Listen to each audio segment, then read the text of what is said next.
ایک 70-80 سالہ بڑھیا ہے, مکے میں رہتی ہے, اور اعلان رسالت ہو چکا ہے. اپنے محلے داروں کو اکٹھا کر کے کہتی ہے کہ میں اب مکے میں نہیں رہوں گی. انہوں نے پوچھا کیوں؟ کہ وہ جو ہے نا یتیم عبداللہ, وہ جو جسے کلید بردار کعبہ نے پالا ہے, ابو طالب نے جسے پالا ہے, اس نے ایک نیا دین متعارف کرایا ہے. وہ کہتا ہے ان دیکھے خدا کو مانو. بس جسے میں نے دیکھا ہی نہیں اسے خدا کیسے مان لوں؟ میرے خدا ہیں, میں ان کی پرستش کرتی ہوں, ان کی پوجا کرتی ہوں, میں تو انہی کی پوجا کروں گی, میں تو اس کے دین پر نہیں آؤں گی. اس نے کہا میں اس لیے جا رہی ہوں, میں نے سنا ہے وہ جس سے ایک مرتبہ مل لیتا ہے وہ اسی کا ہو جاتا ہے. اس نے کہا نہ میں اس سے ملوں گی نہ اس کے دین پر آؤں گی, میں تو جا رہی ہوں. میں اپنا سامان اکٹھا کر کے میں اپنے میکے جا رہی ہوں. اس نے اپنی زندگی بھر کی جمع پونجی اکٹھی کی, سامان لادا اور سفر پر نکل گئی.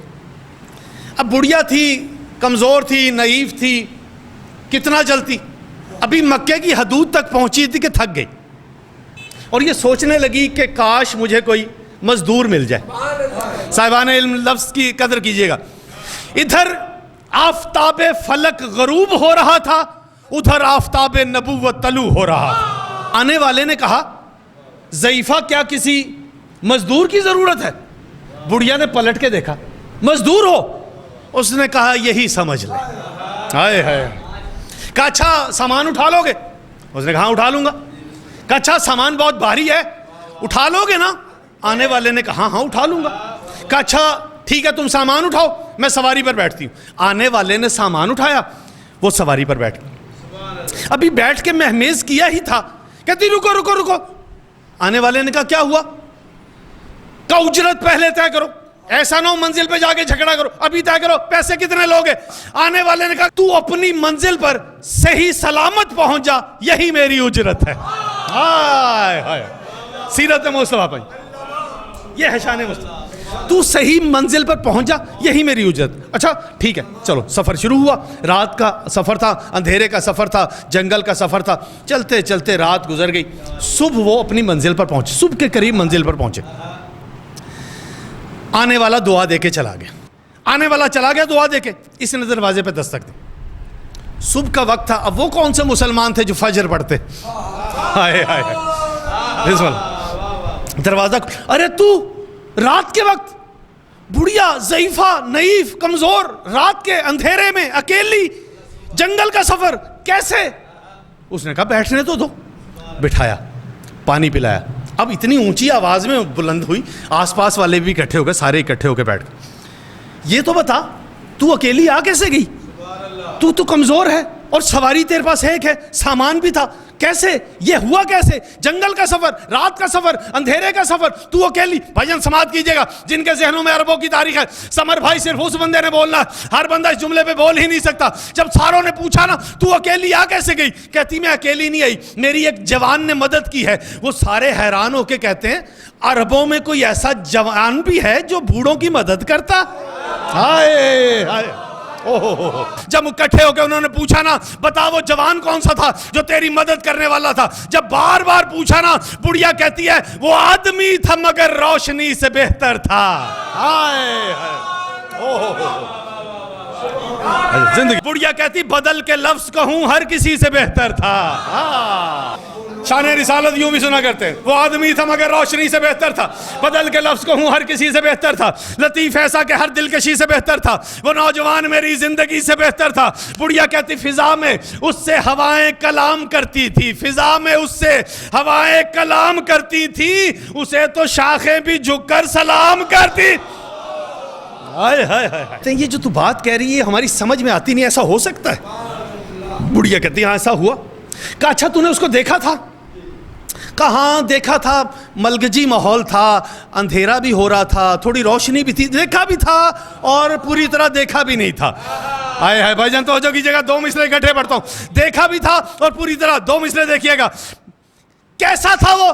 بڑھیا کہتی ہے جمال ایسا ابھرتا دکھائی دیتا تھا, ہر ایک حسن پہ مرتا دکھائی دیتا تھا. آئے ہائے شان مصطفیٰ میں حسن مصطفیٰ بیان کرو.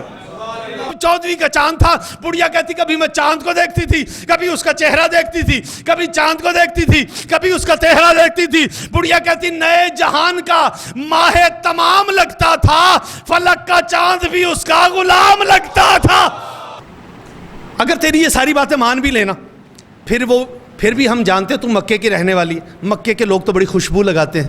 وہ تو مزدور تھا نا, مزدور کو پسینہ تو آیا ہوگا نا, پسینے سے بدبو تو آئی ہوگی نا. ہائے ہائے بھائی جان مصرع آپ کے حوالے کر رہا ہوں. وہ تو خوشبو لگاتی ہے, وہ تو مزدور تھا نا, مزدور کو پسینہ تو آیا ہوگا. سکلین مصرع دیکھنا, مزدور کو پسینہ تو آیا ہوگا نا, پسینے سے بدبو تو آئی ہوگی نا, بدبو میں تو نے سفر کیسے کر لیا؟ بڑھیا کہتی خبردار, بدن تھا ایسا کہ خوشبو طواف کرتی تھی.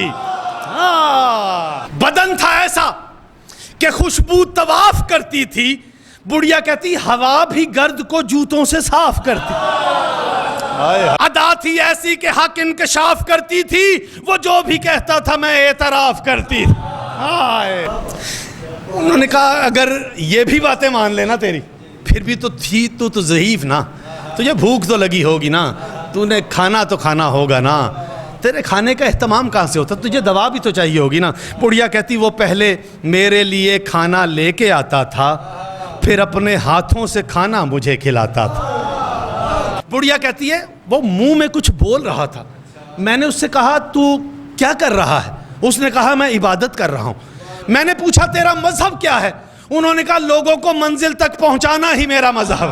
ہائے ہائے ہائے, وہ پہلے میرے لیے کھانا لے کے آتا تھا, پھر اپنے ہاتھوں سے کھانا مجھے کھلاتا تھا, جو راستے میں تھے پتھر انہیں ہٹاتا تھا, وہ میرے واسطے یوں راستہ بناتا تھا. بڑھیا کہتی اسی کے صدقے وفائیں عزیز لگتی تھی, اسی کے صدقے وفائیں عزیز لگتی تھی, عبادتیں بھی اسی کی کنیز لگتی تھی. پھر بھی تو آئی تو اندھیرے میں ہے نا, اندھیرے میں خوف تو آتا ہے نا, اندھیرے میں ڈر تو لگتا ہے نا. تم جنگل سے آئی ہے, جنگل میں درندے تو ہوتے ہیں نا, درندے یہ تو نہیں نہ دیکھتے یہ خوبصورت ہے یا نہیں, جوان ہے یا بوڑھا, تو حملہ تو کیا ہوگا نا. پھر تیرے ساتھ کیا بنا, تو بچ کیسے گئی؟ بڑھیا کہتی اگرچہ خوف کا جالا تھا اس اندھیرے میں, مگر وہ نور کا حالا تھا اس اندھیرے میں. ہاں بھائی جان, جس بندے اگرچہ خوف کا جالا تھا اس اندھیرے میں, مگر وہ نور کا حالا تھا اس اندھیرے میں, میرے قریب اجالا تھا اس اندھیرے میں, اسی نے مجھ کو سنبھالا تھا اس اندھیرے.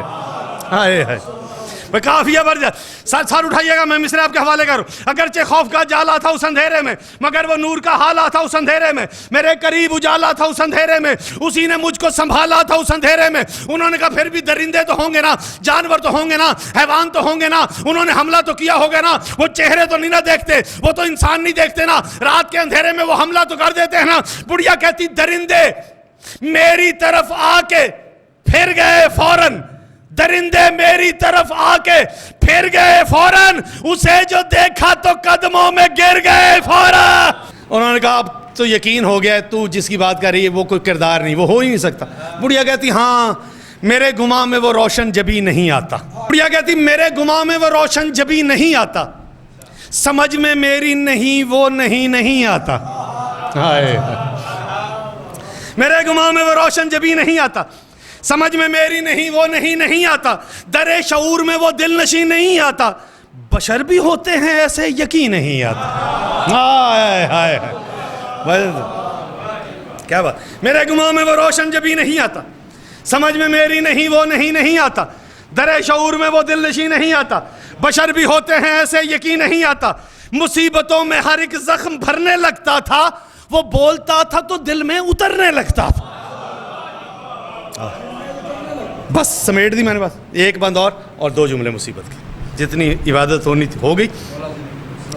یہ باتیں سن کے سبھی رشتہ دار بول اٹھے, اسی ضعیفہ کا کر کے حصار بول اٹھے, بس ایک آن میں سب بے قرار بول اٹھے, محبتوں کا بنا کر غبار بول اٹھے. اب آپ کے ذہن میں پہلی گفتگو ہے نا, جب یہ گھر پہنچی تو اس نے بتایا کہ وہ یتیم عبداللہ نے دین متعارف کرایا, وہ کہتا ہے ان دیکھے خدا کو مانو, بس میں اس لیے آ گئی ہوں, وہ اب اس سے جو ملتا ہے نا وہ اسی کا ہو جاتا ہے. بات ذہن میں سماعت کیجئے.